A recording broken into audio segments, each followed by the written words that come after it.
سلام دوستان، به یکی دیگه از ویدیوهای کانال دانش نظامی خیلی خوش اومدید. اگه میخوای 10 خودروی زرهی ارتش ایران رو بشناسی، حتما تا انتهای این ویدیو با ما همراه باش. دهمین مورد، عقارب. تانک عقارب نوعی تانک چرخداره که توسط متخصصین داخلی جهاد خودکفایی ارتش ایران ساخته شده.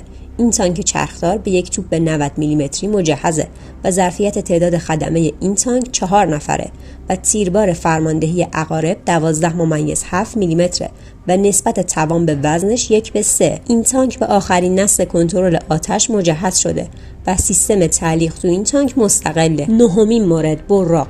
براق نوعی نفربر ایرانیه که توسط سازمان صنایع دفاع ایران تولید شده و از جمله تجهیزات اون میتوان به انواع توپ‌ها، موشک‌های ضد زره و خونپاره اندازها و راکت‌ها اشاره کرد.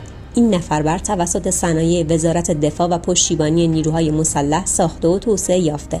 سیستم حرکتی این نفربر بر پایه شنه و جنس بدنش از آلیاژ فولاده و قطرش بین 5 تا 19 میلیمتره و این خودروی زرهی با هر بار سوختگیری تا 700 کیلومتر حرکت میکنه. هشتمین مورد، توسن. نام این خودروی زرهی ایرانی بر اساس خودروی زرهی شناسایی انگلیسی F-201 ساخته شده که توسط نیروی نظامی ایران به خودروی واکنش سریع توصیف شده که برای ماموریت‌های استراتژیک ساخته شده. سلاح‌های این تانک عبارتند از یک توپ 90 میلیمتری پرتابگر موشک‌ها و یک تیربار سنگین 12.7 میلیمتری هم‌محور با توپ اصلی و سیستم‌های شلیک و هدفگیری. هفتمین مورد، مکران. خودروی زرهی مکران یک نفربر آبی خاکی BTR 50 که توسط نیروی زمینی انقلاب اسلامی ارتقا داده شده. بهبود جهت دید راننده، اصلاح در بدنه و طراحی یک برجک جدید برای این نفربر از جمله تفاوت‌ها و اصلاحات انجام شده بر روی این خودروی زرهی جدیده.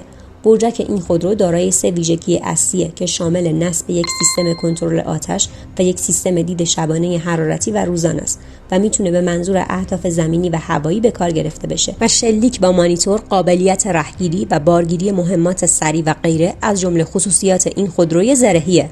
ششمین مورد، ذوالفقار. ذوالفقار یک تانک کاملا ایرانیه که در سال 72 طراحی شد و در سال 77 به روز رسانی شد و امروز مورد استفاده نیروهای مسلح ایرانه.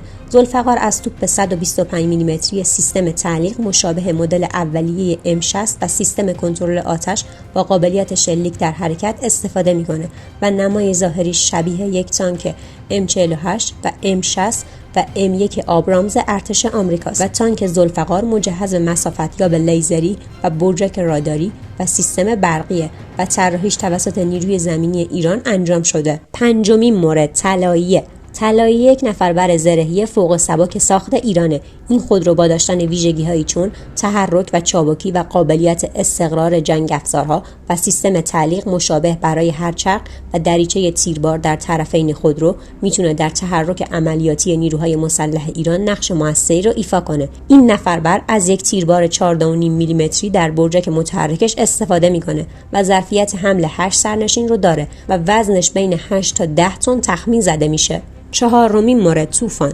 طوفان یک وسیله نقلیه زره‌پوش مقاوم شده در برابر مینه.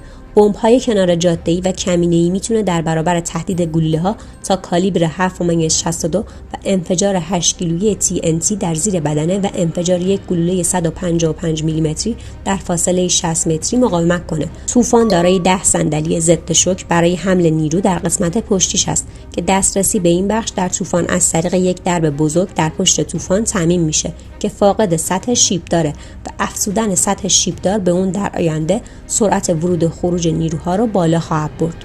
سومین مورد، نظیر.